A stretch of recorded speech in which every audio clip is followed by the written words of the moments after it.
Welcome back to the NEO Student Updates on Thursdays. Today we're here with Mrs. Keeley Adams from the Center for Academic Success and Advising. She's also the director of the Honors Program. So if you aren't aware, we have an honors program here at NEO that helps high-achieving students expand their goals. So Keeley, if you'd start, just kind of give us an overview about what is the honors program at NEO. The NEO Honors Program is one of our more newer programs on campus. We started in the spring of 2018, and since that time we've welcomed 3 classes into the program, and I'm excited to welcome our 4th class into the program this fall. The Honors Program was started with the idea that we could give students opportunities in the classroom for a different style of learning and more engagement, but also opportunities outside of the classroom as well through leadership and service opportunities. Outstanding. So who is the honors program right for, and who would qualify for the honors program?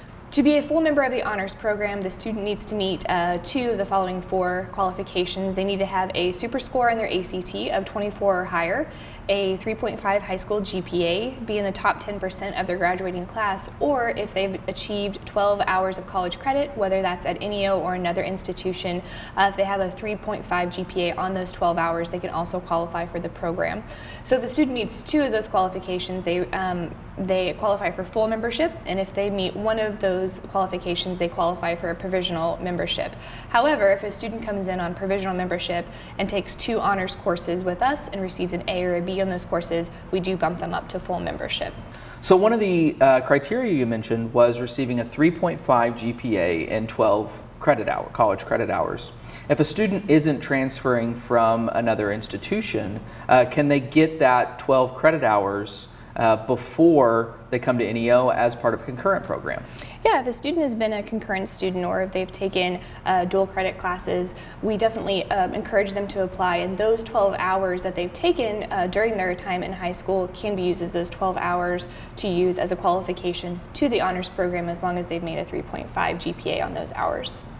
And what can students expect in terms of academics and activities once they enter into the honors program? So the first thing, when I'm meeting a student in person, I always like to explain that the Honors Program is a program that you can be a part of, and there are activities to do within the program, but it's also a program in itself that it has a set requirement to finish the program and be a graduate of the Honors Program. And that requirement is taking 15 hours of honors coursework.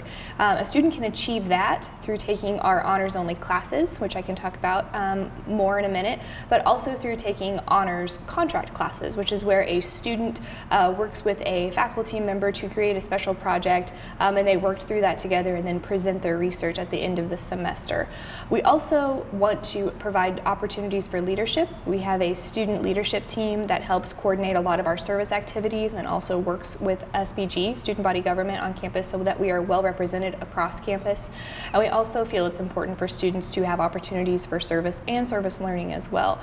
We do work with the Boys and Girls Club of Ottawa County here in town to go out there and have our students spend time with their students and begin fostering those relationships so those students can have a positive role model in their lives.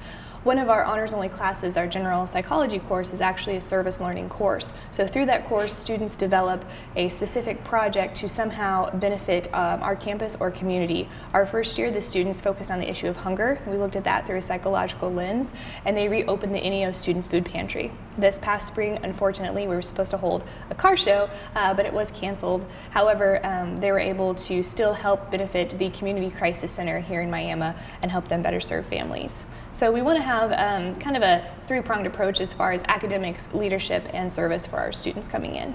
And kind of breaking those down, why is service so important, such an important component for the honors program? For us, what's interesting is that we do see a lot of these students coming in having a service background, but it's important for these students to know not only how to serve people, but also be very civic-minded and understand that when they give time to their communities, they put that time in, and they develop those relationships with people, it really can help build their character and also serve the people that they're working with as well. So we want them to have that opportunity because it's also a great learning experience as well. And not only does it benefit our students here on campus outside of the program, but students across the community. Because another thing that we actually did with our Honors Gen Sci class is we helped donate to the Miami Public Schools backpack program.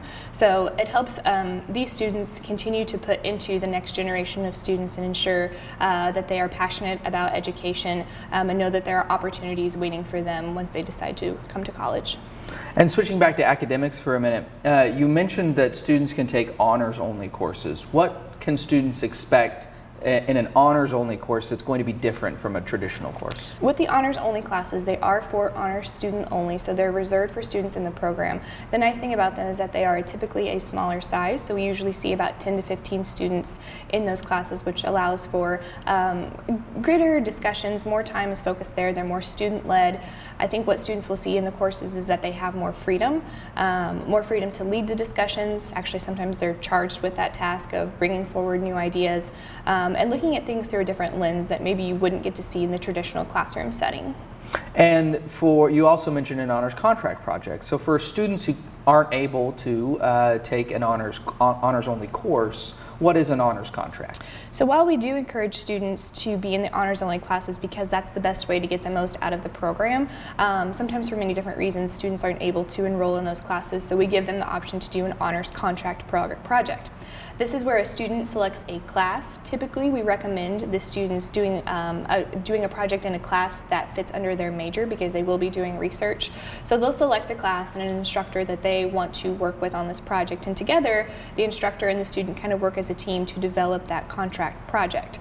Over the course of the semester, they'll complete their research. What's really exciting is we've had many hands-on projects. We've had students in our agriculture department do projects out at our research learning plot. We've had students who are wanting to do pre-med, do genetics projects, and we've had physics projects really across the board.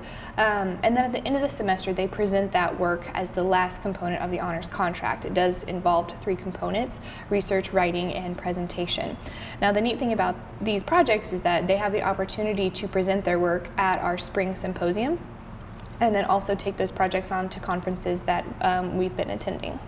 So the nice thing about that is they're able to put that on their resume and show their transfer institutions that they have done research and presented that research at a conference. And you mentioned college transfer, so what are some of the benefits of being in the honors program at the 2-year level before a student decides to transfer to a 4-year institution? I think the honors program is another helpful measure in preparing students to transfer, gets them more used to maybe what the classroom may feel like at that university level. We also have several of our students who have begun transferring into honors programs and honors colleges at the 4-year level. And since students started making those transfers this spring, we actually started developing articulation agreements with some of the colleges and universities in our region. Our first established articulation agreement was with Missouri Southern State University in Joplin, Missouri. We actually signed that agreement in the spring, right before we had to close campus. And we also have 2 more of those in the works right now. For students, a lot of times they do want to know if these classes that I'm taking will transfer, and almost every honors director I've spoken to in our region is more than happy to welcome NEO honors students into their program and look at transferring those honors classes to help them already have progress made in a 4 years honors program or college. And even at the 4-year level, what's the benefit of having gone through an honors program at the 2-year level, at the 4-year level when you're entering into the workforce? I think the benefits of being in an honors program, whether that's at the 2-year level or the 4-year level, is brought simply down to the opportunities that a student's afforded within these programs. Opportunities for service, opportunities for scholarships, opportunities for internships, and a very, very good recommendation letter that can land a student the job that they've been hoping for. I think it really helps students see through a different lens, through a different perspective, because in those classes, this class is smaller. Instructors are able to delve into topics a little bit differently than they would in traditional class settings. So I think it really helps students kind of step back and look at things through a different lens, which I do think helps prepare them for the workforce when they're working with in a variety of fields with a variety of individuals. And so what are, going back to the NEO honors program for a few minutes, What are the deadlines? What are the application requirements? And how can students apply for the program? Typically, our application period would have closed by now. However, in the midst of the pandemic and trying to make sense of everything, we have extended our application deadline through the end of the summer. So students actually have through August 1st to apply for the honors program. Our application is available online at neo.edu/honors. You can learn more information about the program there, look over our scholarship opportunities, benefits of the program that we didn't have time to discuss today, and also check out our application. And it only takes about 20 minutes to fill out. And for students who are interested, how can they get into contact with you?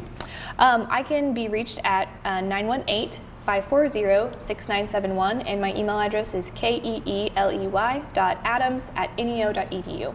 Thanks very much. Thank you. Make sure you check out the honors program if you're interested, and keep tuned to the next NEO student update.